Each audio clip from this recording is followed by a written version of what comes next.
الصلاة والسلام عليك يا سيدي يا رسول الله. الصلاة والسلام عليك يا رسول الله وعلى آلك وصحبك يا حبيب الله.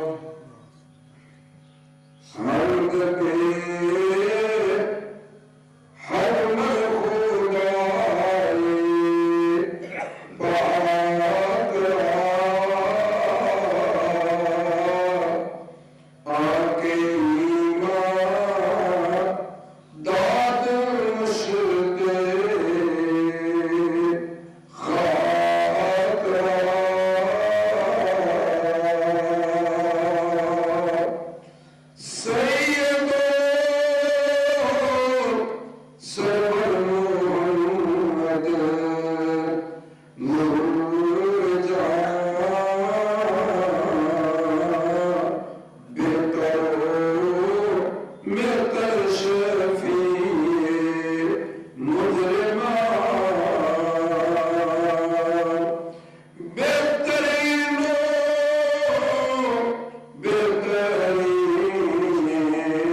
عبادات و ریاضات،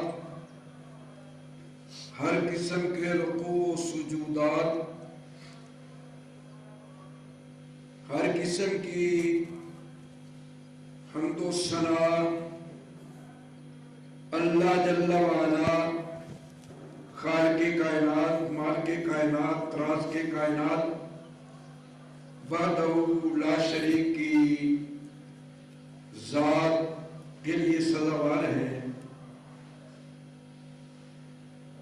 لاکھوں اربوں درود و سلام صدر بزم میں بشاں جانب الاسلام معصوم آمینہ حاضر ناظر این و آن مالک و مختار چنین و چنان سجدہ گہ قدسیاں مخدوم فرشتگاں سید انس و جاں آقائے نامدار حبیب کردگار احمد مختار امت کے غم گسار عرش کے شاہ سوار عرب کے تاجدار سر الاسرار نور الانوار سید الابرار خاتم النبیین شفیع المذنبین انیس الغریبین وما ارسلناک الا رحمتا للعالمین حضرت محمد مصطفیٰ احمد مجتبیٰ صلی اللہ علیہ وبارک وسلم کی ذات بابرکات کی بارگاہ میں ہدیہ عقیدت پیش کرنے کے بعد نہایت واجب الاحترام بزرگوں، عزیز نوجوانوں، بسد احترام، بسد تعظیم والاکرام و تسلیم پردہ نشین میری مائیں اور بہنیں، سب کو السلام علیکم ورحمۃ اللہ وبرکاتہ۔ آج ماہ ربیع الثانی شریف کی 15 تاریخ ہے، جمعۃ المبارک تیسرا ہے۔ اس ماہ مبارک کی 22 تاریخ کو سرخیل بزم صحابہ بہار جمن رسالت مرکز مہر و محبت تاجدار حق و صداقت حضرت سیدنا صدیق اکبر رضی اللہ تعالیٰ عنہ کا وصال بکمال انتقال پرملال 22 ربیع جمادی الثانی کو ہوا، اس نسبت سے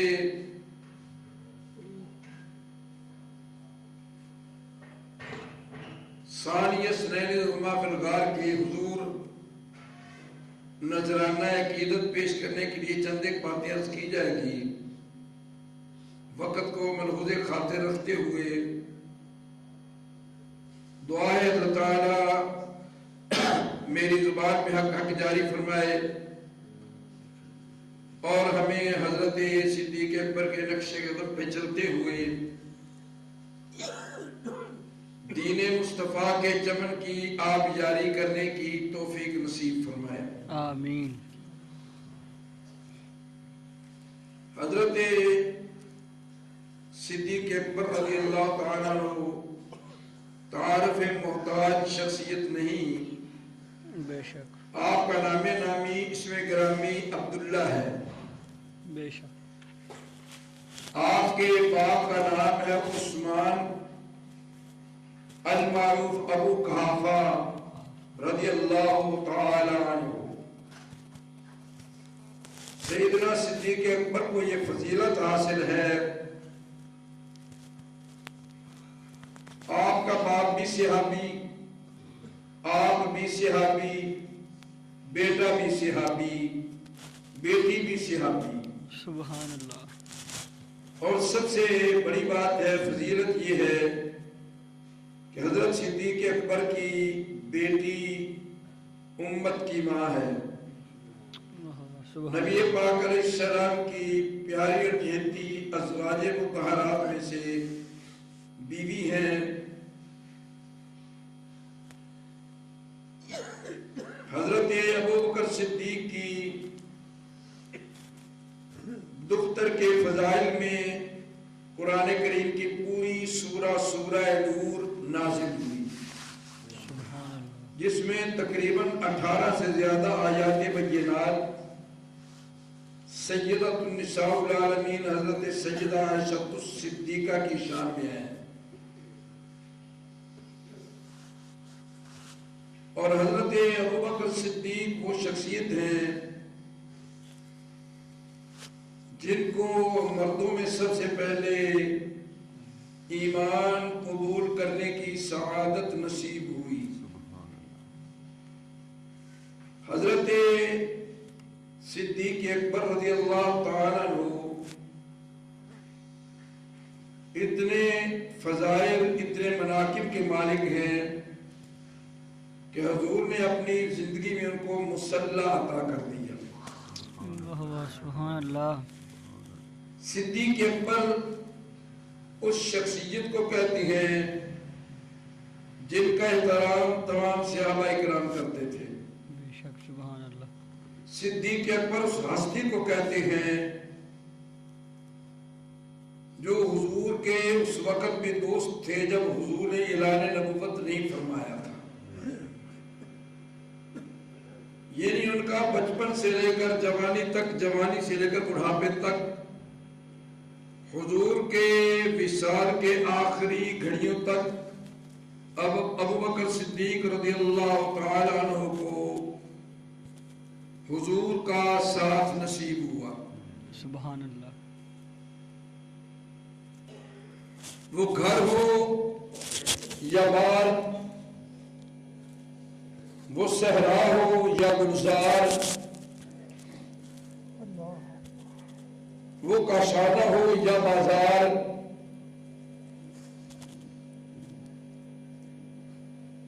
وہ پھول ہو یا خار،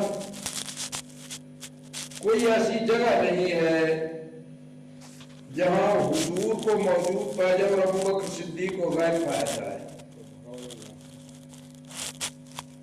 اور اتنی تکلیفیں آپ نے اٹھائیں کہ جن کا شمار کرنا مشکل ہے۔ ابوبکر صدیق رضی اللہ تعالیٰ عنہ حضور کی ولادت و سعادت سے 2 سال 10 مہینے 19 دن بعد پیدا ہوئے، سبحان اللہ۔ اور حضور کے بعد تخت نشینی بھی آپ کی اتنی ہی ہے۔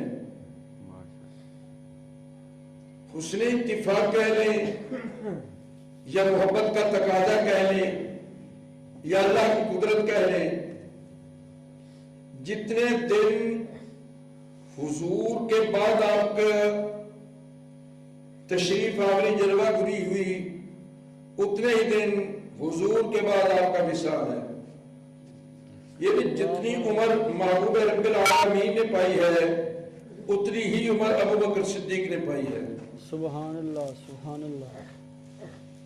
ابوبکر صدیق وہ خوش قسمت ہے کہ حضور کی ذات پہ سب سے پہلے ایمان غلام لائے، غریب لائے، لیکن ابوبکر وہ ہستی ہے کہ جو مالدار ہو کے بھی، صاحب الرائے ہو کے بھی، اور بنی تیم خاندان کے چشم و چراغ ہو کے خون بہا کا مقدمہ آپ ہی کی بارگاہ میں آتا تھا، آپ ہی اس کے فیصلے کرتے تھے۔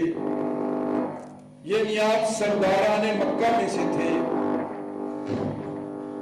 آپ ایمان اس وقت قبول کیا جب سوائے سیدہ خدیجہ کبریٰ اور حضرت علی کے کوئی بھی ایمان نہیں لایا تھا۔ آپ کے ایمان کی کیفیت عجیب اور غریب بیان کی جاتی ہے۔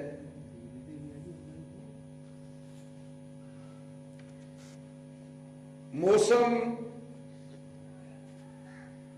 بارشوں کا، سفر تجارت پہ تھے، اونٹوں کی لمبی قطار سامان سے بھری ہوئی تھی۔ اس قافلے میں صرف 2 آدمی شامل تھے،